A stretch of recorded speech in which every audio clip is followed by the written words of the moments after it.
بسم اللہ الرحمن الرحیم۔ پربنیاد دوتیپت سیاحتی سفر۔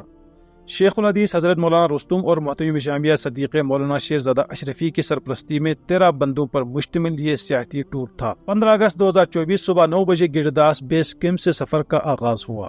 یہ ٹریک 5 گھنٹے کا پیدل مشکل چڑھائی، تھکا دینے والی اترائی، خطرناک پہاڑی گھاٹیوں اور آکسیجن سے خالی انتہائی ہارڈ ٹریک تھا۔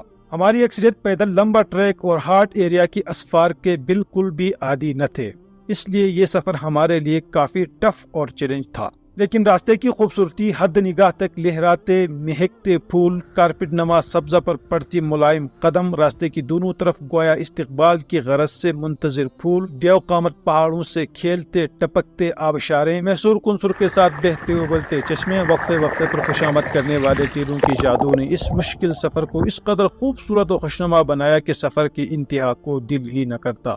بہرحال پھلتے پھولتے پھولوں کے ساتھ کھیلتے تقریباً 5 بجے پربنیاد بیس کیمپ پہنچے۔ مغرب پڑتے ہی ایک ٹیم مچھلیوں کی شکار کے لیے تشکیل دی گئی۔ رات 10 بجے تقریباً 3 کلو مچھلیوں کے شکار میں کامیاب ہو کر واپس لوٹے۔ ناشتے کے بعد 2 گروپز میں تقسیم ہو گئے۔ ایک ٹیم نے پھر سے مچھلیوں کی شکار کی ٹھان لی، دوسرے گروپ نے سیدھا دودھیپت جھیل کے لیے رخ سفر باندھ لیے۔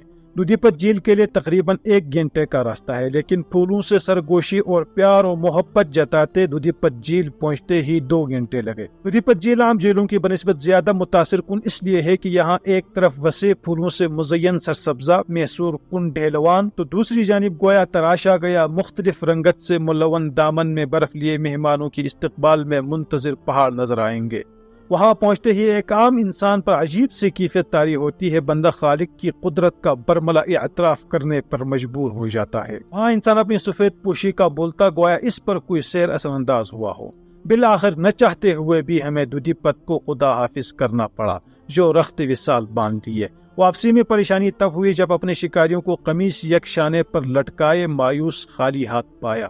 ہمارے ہم سفر خاص مفتی جلال الدین اور پروفیسر آفتاب عالم صاحب نے شکار سے ناکامی کا ازالہ بکرے سے کرنے کی ٹھان لی۔ مفتی جلال الدین صاحب کے ہاتھوں بنے ذائقہ دار تکے نے مچھلی کباب کا آرزو مٹی میں ملا دیا۔ بالآخر 2 روزہ یادگار، پھولدار، چمکدار اور خوشگوار سفر کی واپسی ہوئی۔ واپسی کرو سنگر روٹ سے کرو سنگر کی بل کھاتے انوکھے پانی اور اس کی خوبصورتی سے لطف اندوز ہوتے گرداس جامعہ صدیقہ کے مہمان بنے۔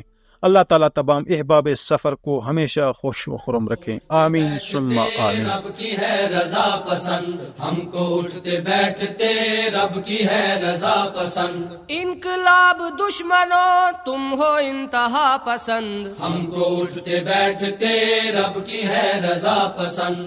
انقلاب دشمنوں تم ہو انتہا پسند۔ تہمتوں کے تیر ہم پہ ہو نصب کیے ہوئے، تہمتوں کے تیر ہم پہ ہو نصب کیے ہوئے، خود عوام کے حقوق ہو غصب کیے ہوئے، خود عوام کے حقوق ہو غصب کیے